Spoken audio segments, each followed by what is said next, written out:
नमस्कार बच्चों, आपका हिंदी की पाठशाला में स्वागत है। आज हम कुछ ऐसे विषय पर बातचीत करेंगे जो आपकी लिखित परीक्षाओं से तो संबंधित नहीं हैं, परंतु उसका आपके विद्यार्थी जीवन में बहुत महत्व है। जी हाँ, आज हम बात कर रहे हैं प्रोजेक्ट वर्क की, पाठ्य सहगामी गतिविधियों की, क्रियाकलाप की। पाठ्य सहगामी क्रियाकलाप या पाठ्य सहगामी जो क्रियाएं हैं वो होती हैं जो पढ़ने के साथ साथ एक्टिविटीज हम लोग करते हैं। इनका महत्व इसलिए बहुत अधिक है क्योंकि हमारा ज्ञान बहुत अधिक बढ़ता है। किसी विषय के प्रति हमारी जो नॉलेज है, हमारा जो एक विजन है वो बहुत ज़्यादा बढ़ता है। और उससे भी अधिक महत्वपूर्ण ये बात है कि जब हम किसी विषय के ऊपर प्रोजेक्ट वर्क बनाते हैं, गतिविधि करते हैं, कोई एक्टिविटी करते हैं, तो हमें कुछ बातों को ध्यान में रखकर इस सारे प्रोसेस को, इस प्रक्रिया को करना होता है। 10वीं कक्षा अपने आप में या 9वीं कक्षा अपने आप में एक सीनियर क्लासेस की कैटेगरी में आती हैं और इनमें हर चीज का ये आशा की जाती है इन कक्षाओं के स्टूडेंट से कि उनका कार्य हर दशा में बहुत बेहतर हो। बात आती है अभिव्यक्ति लेखन की, तो आजकल देश में जो सबसे ज्यादा ज्वलंत मुद्दा इस समय चला हुआ है वो है कोविड-19, कोरोना महामारी। इस विषय पर निबंध लेखन विद्यालय के द्वारा आपको दिया गया है और यह निबंध लेखन के द्वारा आपको अपने विचार, ध्यान रहे अपने विचार, इंटरनेट के नहीं, गूगल के नहीं, व्यक्त करने हैं। बच्चों, इसके लिए अब मैं आपके साथ कुछ बातों को शेयर करूंगा। यदि आप उन्हें ध्यान रखेंगे तो अवश्य ही आपका जो निबंध लेखन है वो बहुत प्रभावी हो जाएगा। प्रभावी होने के साथ साथ आपको दूसरों से अलग करेगा। एक्टिविटीज, गतिविधि, प्रोजेक्ट वर्क एक कक्षा में बहुत से बच्चे करते हैं। क्या कारण है कि कुछ बच्चे टॉप 3 में रहते हैं, बाकी नहीं रहते?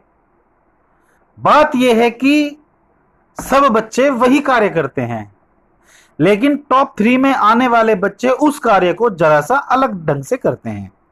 तो अलग ढंग से करने वाले आप बनिए।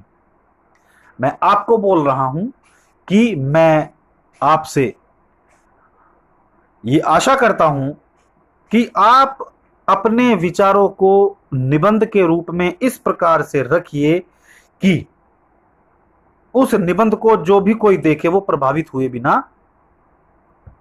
रह सके, न रह सके। अब मैं आपके साथ कुछ एक बातें शेयर करूंगा जिनको प्रयोग करके आपका जो निबंध है वो बहुत अच्छा हो जाएगा। उनमें सबसे पहली बात है रोचकता।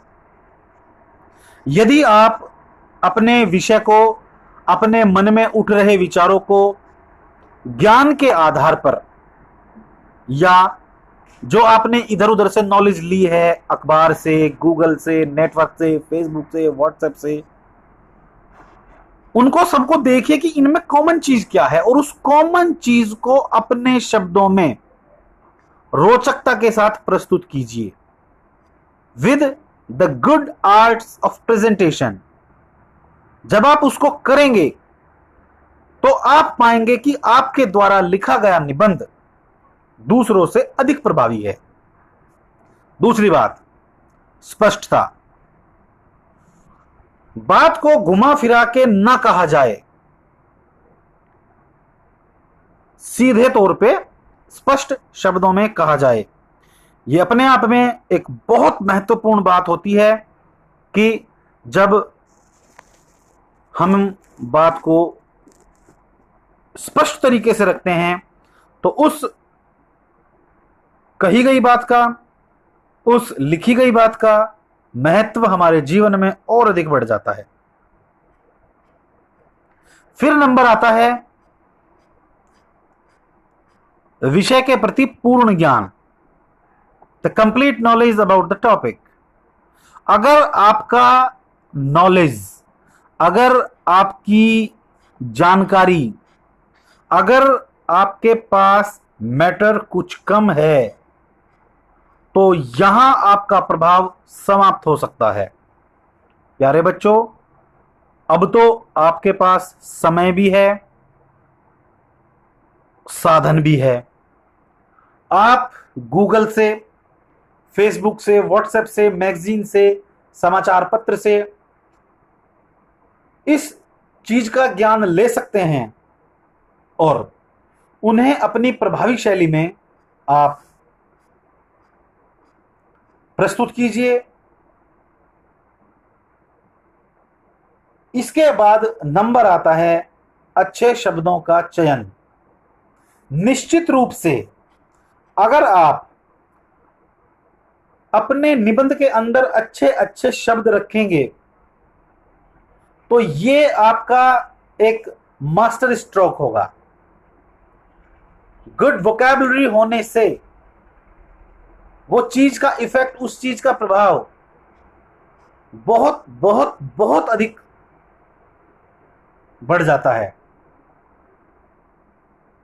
फिर आजकल मैं देख रहा हूं कि फेसबुक पे, व्हाट्सएप पे, अन्य माध्यमों से कोविड-19 से संबंधित commenting, positive, negative, smiling, angry, बहुत से इमोजी और बहुत से चित्र हमें प्राप्त हो रहे हैं। आप उन सब को इस एक्टिविटी में प्रयोग कर सकते हैं।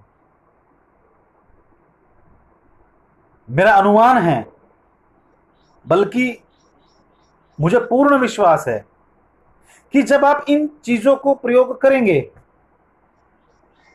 तो आपका जो निबंध लेखन है वो एक अलग ही ढंग का, अलग ही प्रभाव का, अलग ही तरीके का निकल के आएगा। जब आप निबंध लिख लें, उसकी पिक क्लिक करके हमें भेजिए। और इस एक्टिविटी का महत्व इसलिए भी अधिक बढ़ जाता है कि आपके और हमारे सामने इस प्रकार ऑनलाइन टीचिंग करने का ये पहली बार ही हमें अवसर प्राप्त हुआ है।